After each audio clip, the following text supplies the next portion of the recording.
When I was knitted in my mother's womb, I was interlaced with fabrics of tenacity.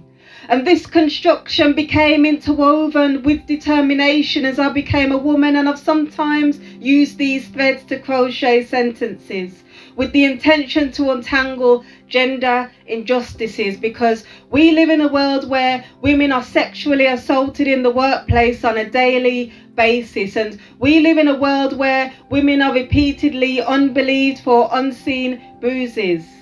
Every time I research medical findings, I'm reminded at times that women's health and well-being is being undervalued and underfunded. But there's a resurgence of new voices that are rising against the tide to right the wrongs of being ignored and undermined. You see, they are writing on placards to educate the masses, because some girls are missing classes for 1 week every month on a regular basis, because when it's that time of the month, socks are being substituted for sanitary towels, because we live in a world where sometimes people have to choose between eating and heating, sometimes resulting in the risk of demeaning bleeding.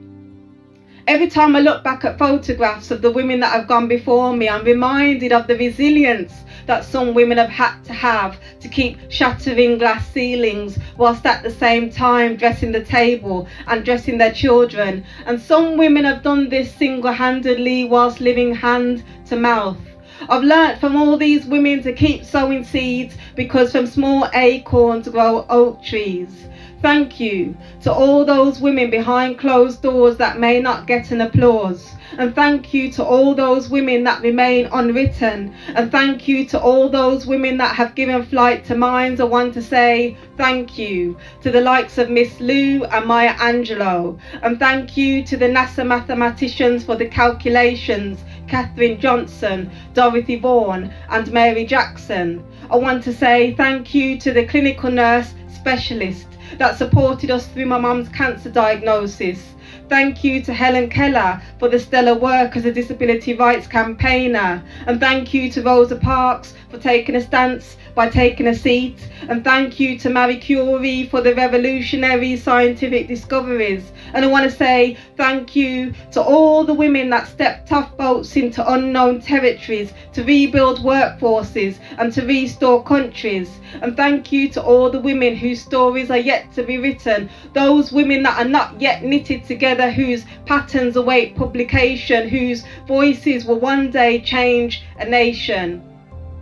Every time I look at the faces of my young nieces, I'm reminded to keep crocheting sentences for the next generation, because we live in a world where girls are told that when they get old, they need to reverse their reflection. And they are told that beauty is proportionate to particular complexions and dimensions. I want them to wear words that sow into their self-esteem, that they may reap the ability to see themselves as future queens. I want them to digest words that reflect their potential, that they may walk in the knowledge that anything is possible. When I was a girl, I sometimes sewed sentences under solitude, sometimes completed with a crayoned illustration, and I shared my imagination in front of audiences in family living rooms and the playfulness of primary school classrooms. Thank you to my secondary school English teacher for the conversation that encouraged me to study English literature. You see, her words sowed seeds that took me on a journey of crocheting sentences that strive to keep untangling society's injustices.